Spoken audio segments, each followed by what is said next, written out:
মাহাতো বলচাল ভাষায় বলে এই ফণীন্দ্র মাহাতো, কিন্তু জাত বলতে গেলে এরা কুর্মী বটে।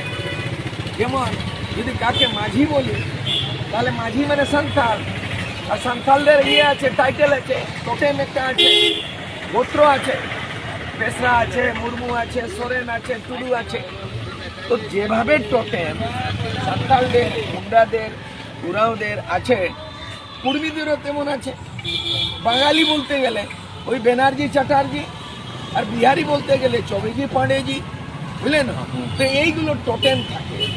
যেটা প্রশ্ন এখন হচ্ছে কি কুর্মীকে আদিবাসীর বিরোধ কে করছে আর কেন করছে, এরা মর্ম জানে?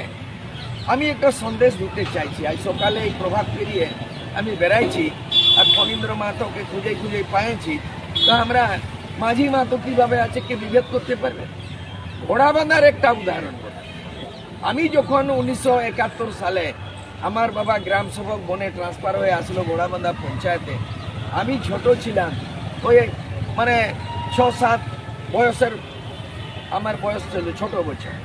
তখন থেকে আমার জিজ্ঞাসা ছিল মনের মধ্যে, এটা জাহির দেখলাম ওই উপর দিকে জাহির একটা আছে ওইখানে, হ্যাঁ নিচের দিকে। তারপরে ওই জাহির দেখছি, বলে এইখানে মাহাতোদের জাহির, মাহাতোদের কি করে? আর তারপরে আমরা মাহাতো ঘরেই ডেরা বাসা, ফণীন্দ্র মাহাতোর বাড়িতে ডেরা বাসা, ওইখানে আমার বাবা ডেরা বাসা, আমি ওইখানে ছিলাম।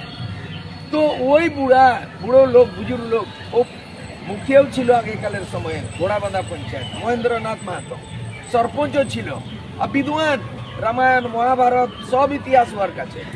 তো ও আমাকে বলছে কি মাহাতোর, বলছে আমাকে নাতি বলতো, আমি ওকে দাদু বলছি। বলছে এ দাদু, তুমি এটা জানো কি না কি মাঝি আর মাহাতো এরা ভাই ভাই, মাঝি মাহাতো ভাই ভাই? বলে কিরকম বলো তো? বলে আরে মাহাতো বিটি ছাইলা যদি মাঝি করে বেহা হইল তাহলে বিরোধ নেই করে, ওরা ওদের যত কুটুম স্বাগত করে আর যত দেবী দেবতা বলে ওরা চুরপি চুরপি নাচে, দমে খুশি মানায়। কারণ মাঝিদের বড় ভাই কুর্মী, বড় ভাইকে ওরা দু ভাই, একটা মাঝি আর মাহাতো মানে কুর্মী, এরা দু ভাই, আর দু ভাইয়ের মধ্যে বড় ভাই মাহাতো বটে, মানে কুর্মী বটে বড় ভাই।